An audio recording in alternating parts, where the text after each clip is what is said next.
fixing to hop on the road and get on down.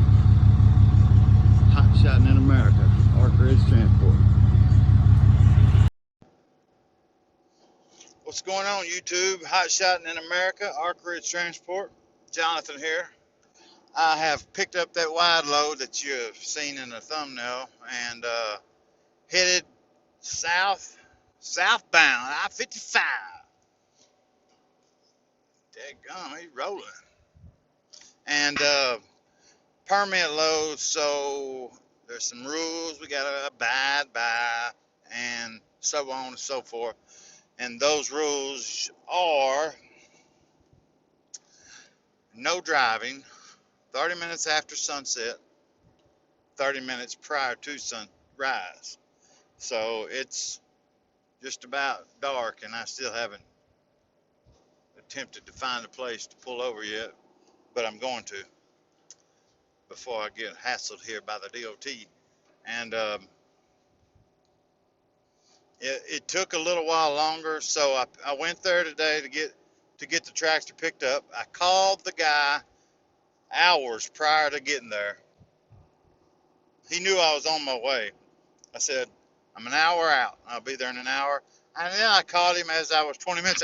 I'm 20 minutes away. I'll be there in 20 minutes. He's like, all right, cool, come on. Get there. Nobody's to be found. I call him. I'm like, hey, these they have to take the duals off the tractor because, if you do, it's only like 10 foot wide, and with them on, you'd have to have an escort. And so it's so much easier to take the duals off, put them in front of the tractor, and just have a non-escort load, where you don't have to pay a freaking pilot car. But anyway, so I get there, nobody there, nobody but me, just me. And so I go find the tractor, I start it up, and I wasn't sure what, I'm calling him. After 20 minutes, I called and said, look, I'm here. I think I'm at the right spot. And he's like, oh, yeah, you're there. I've seen you. I'm like thinking, well, why ain't you already here helping me get these deals? So he's like, oh, I'm going to send some people over there right now. They're on their way. Okay, let's do it. Another hour passes, and I just about left and said, maybe this is a sign this load ain't meant to be. About that time, two Mexicans roll up one of them was drunk, one of them wasn't, and we manhandled those duals. When I say manhandled, I mean manhandled, stood them up, duals on rims, tractor tires on rims. We stood them up. The tractor's a John Deere 7130 Premium. It weighs about 14,500 pounds max. That's with duals and everything. So it weighs a little less, but I got the duals on the front of the trailer, so it's still weighing that much. It's just not all in one spot. And so we stand the tires up, and the tractor has it's got a front end loader, hydraulic whatnot on it, and instead of having a bucket on it, it has a hay fork, one hay fork. So we used that one hay fork to go through the rim of the tire, and we just kind of set them up on the trailer. When then we manhandled them back down, laying down, kind of as easy as possible. So we got them both up there laying on top of one another, and I got them strapped down. So you'll see it in the picture. You'll see it. But anyway, this load here was not a brokered load. It was a customer referral. It was a guy I haul regularly for out of San Antonio, Mississippi. His uncle is a tractor, buys and sells them also, and he buys, sells tractors, and so he sold this tractor, and the driver that showed up last week to haul the load was showed up in a step deck, aluminum step deck with no ramps, and they said he acted scared of the load for some reason. I don't know. He was in the. I just going by what they told me, and he didn't have permits or something. So he showed up, or he told them he didn't have permits. I don't know. Anyway, he left the load. He let the load sit there. So I get a call, and my buddy Hall for, he's like, "Look, I got a load for you. It's a wide load."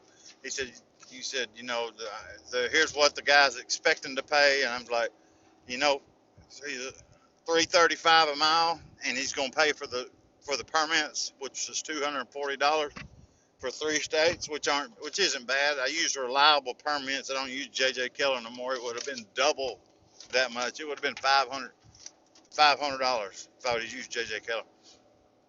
Reliable permits. Ryan, if you ever need some permits, call them. They'll fix. You tell them if you tell them your measurements on your truck or trailer, your axles, blah blah blah, your VIN number, your all that junk one time, and then whenever you need a permit, you call them up, tell them your starting address, your ending address. They'll find your best route, and they'll keep your account number on file, and that's all it is to it. I call and say, look, I got starting here, I'm ending here. 2 hours, I'll have permits in my email ready to roll. Uh, so I got the permits yesterday. They activated this morning, so I had an unload the fuel trailer load, which you'll see in this also right about now. And so, hello, ladies and gentlemen, hot shotting in America, Ark Ridge Transport LLC. This is your captain speaking, Jonathan Organ. Oh, how y'all doing? I am headed out of Texas, like in the earlier parts of this video. You'll see that I had a wide load I brought from San Antonio, Mississippi to Columbus. Uh, it's close to Columbus, Texas. It's about an hour west of Houston on I-10. Then you get off at Columbus exit and go north about 35 miles, and then it was on a farm. So it was a customer load, a customer referral. So it wasn't on the load board. It was a John Deere 7130 Premium with duals. So we took the duals off, and I'm sure you've seen loads going down the road with the duals off and the axle. Just the hub stick out. Over so it made it about 10 foot wide. It was a little less than 10 foot wide. My permits, I had them for 10 foot, and just to be safe, but they told me it was 9.5, which they were right, maybe a little less even. So, and they actually called a semi truck driver to haul the load, and he got there to load the load in a step deck, and he knew what he was picking up because he had permits to get the load. So, but he showed up to load on a farm with no ramps, just a trailer. So, and they were going to find an embankment for him to back up to, and load the guy. So, but it's like he left his ramps on purpose. I don't know why. It's like he may have found a better load. I don't know, but he didn't. He acted scared, or he acted sketchy. They said, he was just kind of sketchy to where he was trying to make every excuse. You know, uh, like when he got there, he said, I don't have any ramps, and they were stolen or whatever the excuse was. And the farmer said, no problem. We have an embankment over here you can back right up to. We'll get the tractor on.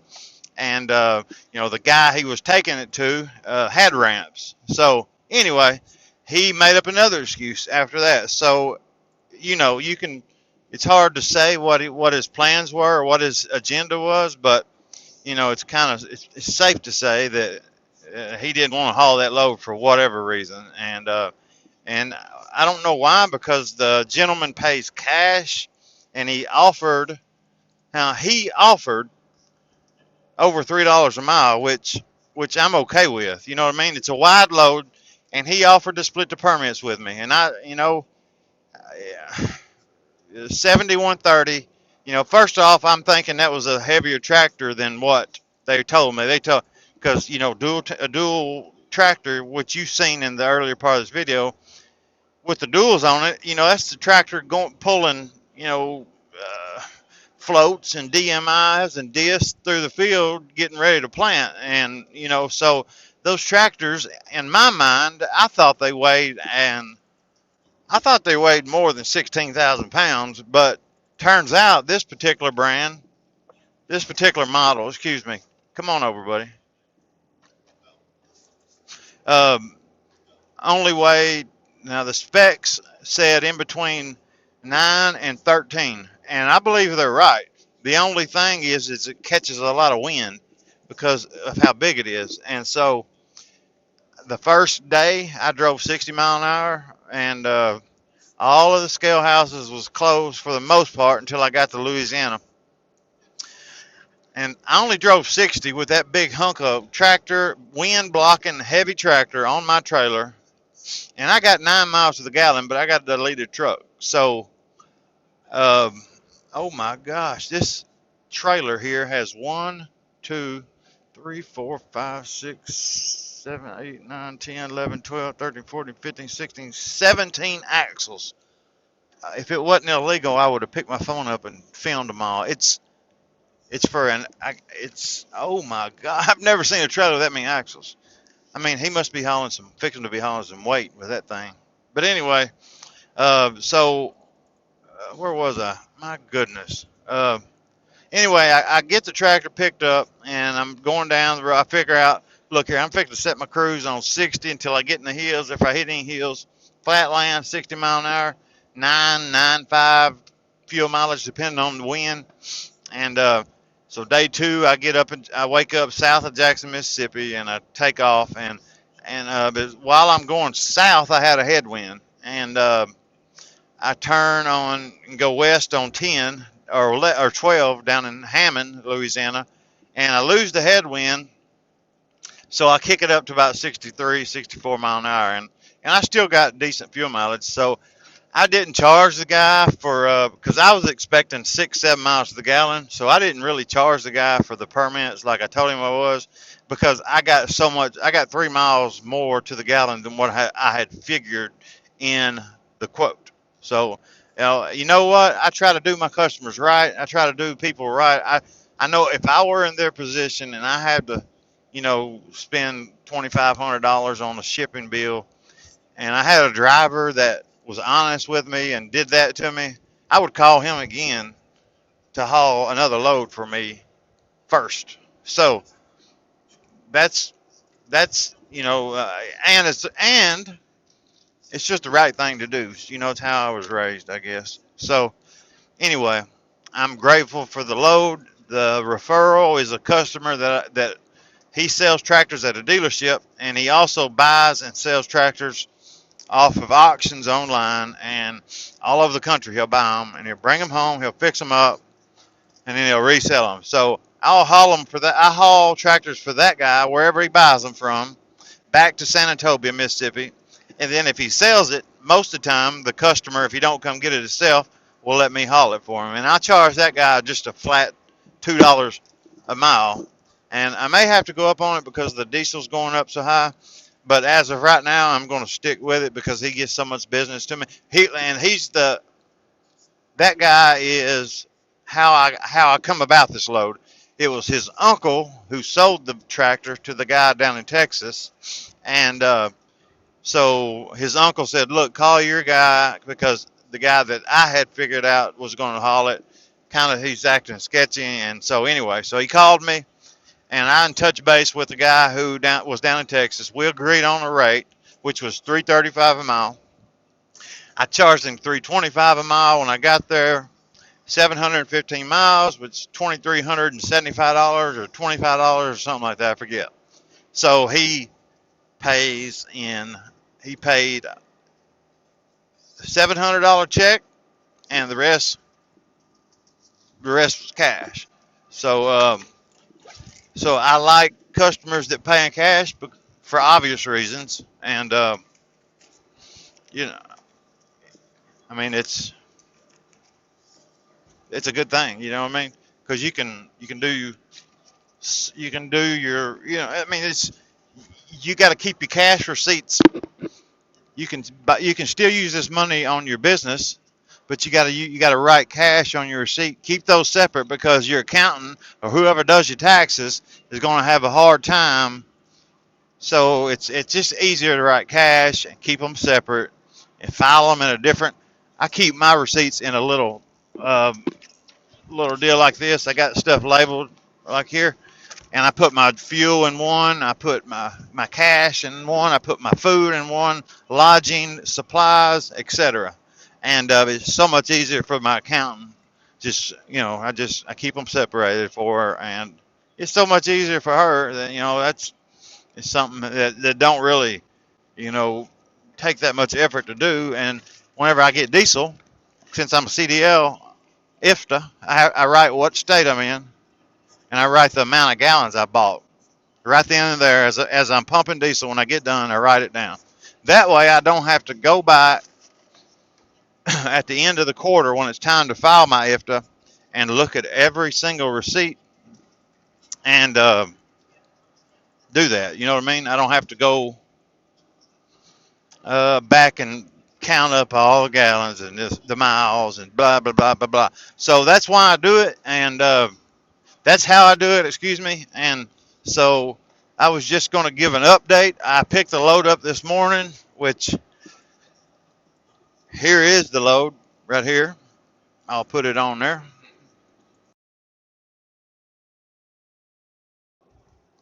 Hey, good day, Facebook. How you doing? Hot shotting in America. Jonathan with Arc Ridge Transport. I dropped off the load, this load right here,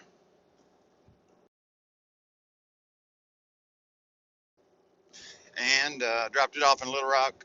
And I am almost to the house. I'm fixing to go home and restart my clock and see if I can't find a couple short hops for tomorrow, the next day. Um, I got a load booked Friday out of Stuttgart, Arkansas. It's a air conditioner plant about an hour away from where I live at, called Lennox. They manufacture air conditioners. It's kind of like Trane or the other major manufacturers. The commercial units, usually for the most part, the kind of go on top of buildings. And so I've got a load out of there. They always pay around 225 a mile every time. So I got a load going to Hayes, Kansas. Load Friday morning and drops off Monday. So if I don't see y'all before then, y'all drivers be safe. Everyone else do the same thing and have a wonderful week and a great day. See you later.